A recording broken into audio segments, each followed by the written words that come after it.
a bottle of a P&V wine. They're unique and ultimately a collector's wine. They're one that you can put in your cellar and nobody else is going to have it. A P&V auction lot wine is really a moment in time. It's the best wines that each winery can put forward from each vintage, and it really encapsulates the spirit of that point in time.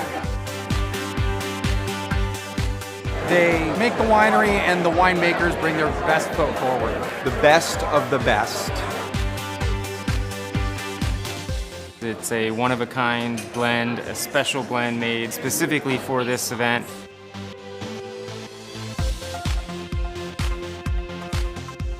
P&V wines are among the rarest wines in the world, and if you're a collector, you need to have one in your cellar and one in your glass.